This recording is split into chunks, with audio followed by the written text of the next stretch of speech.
Hi everyone, welcome or welcome back to my channel and thank you so much for coming back.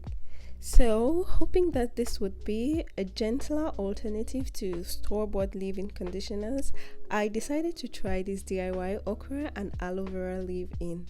I used it exclusively for 2 weeks and there's more to the results I got than what I expected, so please continue watching. To make the conditioner, we need primarily okra and aloe vera. We'll also need glycerin and some oils.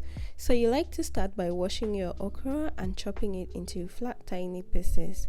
After that, pour a little amount of water into a pot. Just pour the water according to how much okra you are using, such that when you put the okra in the water, it sits in the water. Bring that water to a boil and then turn off the heat. We are not cooking the okra. We want to preserve the vitamins in the okra, especially vitamin C, which is highly sensitive to heat. So when you turn off the heat, put the okra in the pot, use a spoon to make sure that it sits in the water, then cover the pot and leave it to cool down. While that is cooling down, let's go ahead and prepare our aloe vera. I had earlier steeped the aloe vera in water for about 30 minutes just to get rid of the yellowish latex. Now I'm going to cut to remove the spiky edges, then cut open the aloe vera and use a spoon to extract the transparent gel. That's what we need for this recipe. Once you obtain the gel, go ahead and dice it, and after dicing, put that into your blender and blend. If you don't have a blender after dicing as such, pour some water into it, leave that to sit for about 1 hour, then you go ahead and strain the jelly liquid.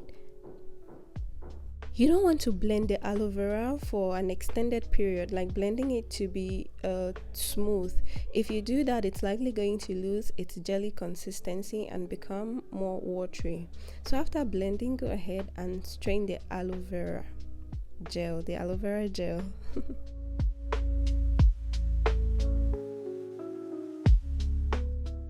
Let's set that aside and go back to the okra. It has finally cooled down, so what we're going to do is to pour that into a blender and blend as well. And again, if you don't have a blender at that point, you can just go ahead and strain the okra water. It's going to be jelly as well. After blending, proceed to strain the okra mucilage.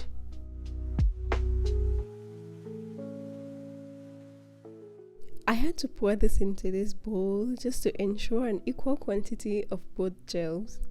And now that we have both gels ready, we're going to pour them into one bowl. Then go ahead and add the other ingredients which I mentioned earlier.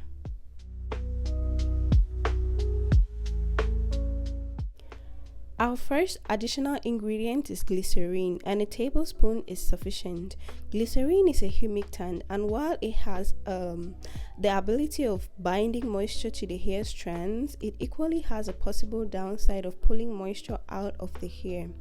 So after adding the glycerin, I went in with 2 tablespoons of neem oil and a few drops of peppermint essential oil and of lavender essential oil.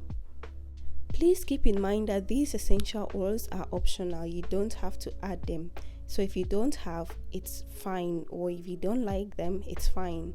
And also you can add any oil that you have, whether it's coconut oil, olive oil, or any other oil that you have or that you like. After adding the oil, go ahead and mix the products very well, then put that into an applicator bottle or something that will make application easier for you.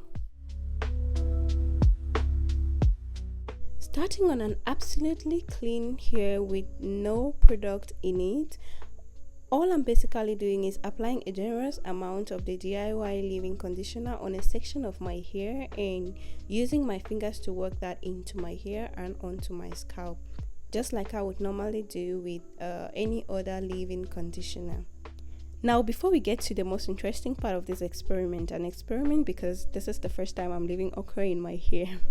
So aside the visibly hydrating effect of these 2 ingredients, they also have very rich nourishing properties which help in strengthening our hair. Okra, for example, contains vitamin A, C and K, as well as antioxidants that support scalp health and strengthens our hair strands. Aloe vera has enzymes that repair dead skin cells on the scalp, promoting stronger, healthier hair. After applying the leave-in conditioner, we need something to seal that moisture in, and I went in with a little amount of my coffee and Vaseline mixture. It works perfectly in that aspect. And after that, I braid the section and move on to the next one. As you may notice, another thing that this DIY leave-in conditioner does is to define our coils and curls very well. So when I finished applying the product, my hair felt so good and it felt so moisturized. This is what was left, and I did keep this refrigerated for 2 weeks without any problem. Guess what? After all that moisture, 2 days later, my hair felt so crunchy. I assume it is because there was not enough oil in my hair. So I went on to re-moisturize the hair. To do that, I go in with the spray to rehydrate my hair and my scalp before following the other procedure. That is going in with the leave-in conditioner and the sealant like I did before. This spray is a combination of cloves, rosemary, and fenugreek. So because oil doesn't mix with water except a good binder is used, we have to shake it very well before using after taking out of the refrigerator.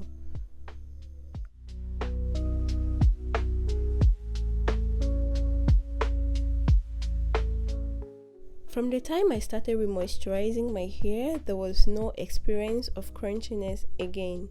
Everything went on so well, or seemingly went on very well. So whenever you remoisturize, please do not forget to focus on the ends of your hair and to also apply oil on your scalp and to massage your scalp. It goes a long way.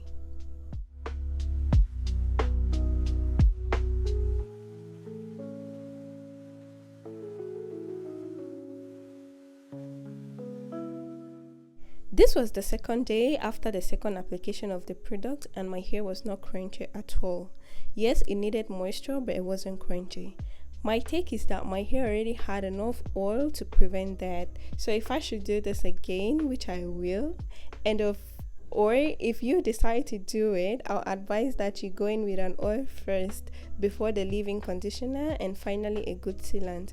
If you haven't seen the video of how I made the coffee and Vaseline sealant, I'll leave the link in the description section. Again, throughout this exercise, I equally noticed that my hair dried out much quicker than when I used a good store-bought leave-in conditioner. So you should expect that if you decide to do this. Alright guys, thank you so much for watching this video. Please remember to give it a thumbs up and to subscribe to my channel if you have not yet done so.